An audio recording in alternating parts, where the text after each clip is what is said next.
আপনাদের কাছে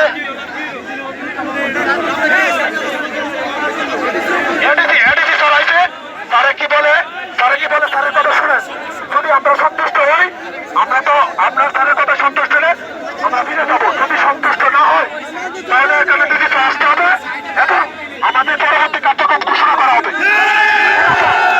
সবাই চুপ থাকেন, স্যারের কথা শুনেন, স্যারের কথা সবাই বসে পড়েন, সবাই বসে পড়েন, আল্লাহ হাতে সবাই বসেন, সবাই বসেন, সবাই বসেন, এই যে বসেন। যদি স্যারের কথা আমাদের সন্তুষ্টি না আসে আমরা পরবর্তী পদক্ষেপ দেব। বসেন এখন, এখন বসে যান, এখন বসে যান, একটা লোকের যাবেন না।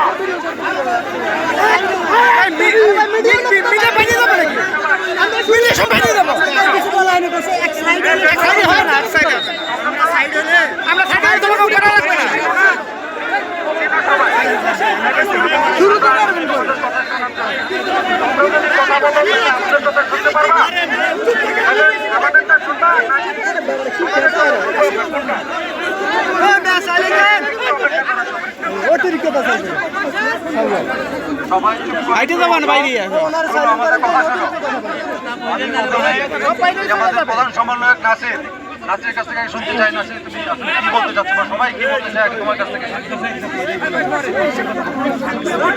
স্যার, আমাদের দাবি হচ্ছে এক দফা এক দাবি স্বাধীনতার পর থেকে স্যার আমরা নিপীড়িত স্যার, আমরা স্বাধীনতার পর থেকে নিপীড়িত স্যার। আমি 21 সালে এয়ারপোর্টে জয়েন করি, ঢাকা উত্তর। আমার আর 1 মাস 3 দিন চাকরি আছে স্যার।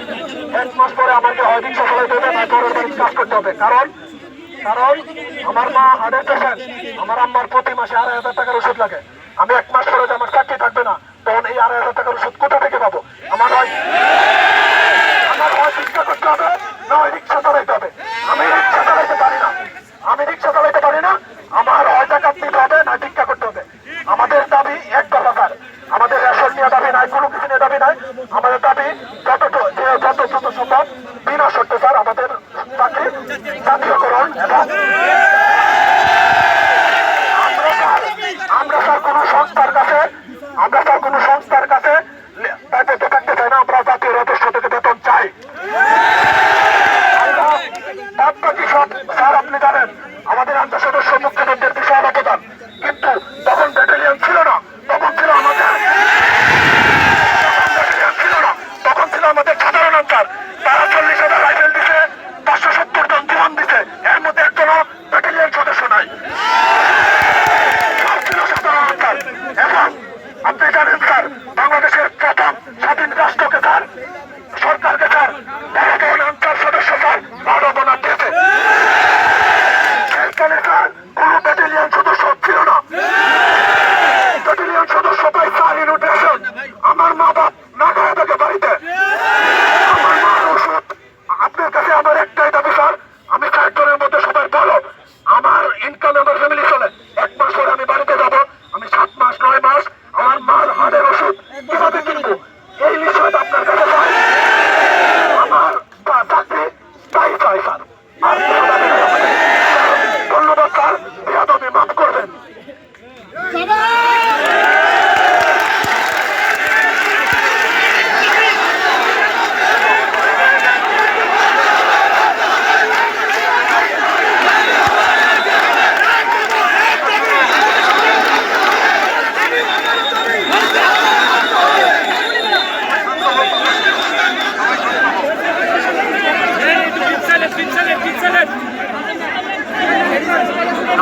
নাসিরের কথা সবাই শুনেছ? নাসিরের কথাগুলা যুক্তিযুক্ত এবং নাসিরের কথাগুলা অত্যন্ত যৌক্তিক। সবাই শুনতে পাচ্ছ আমার কথা? তো নাসিরের যে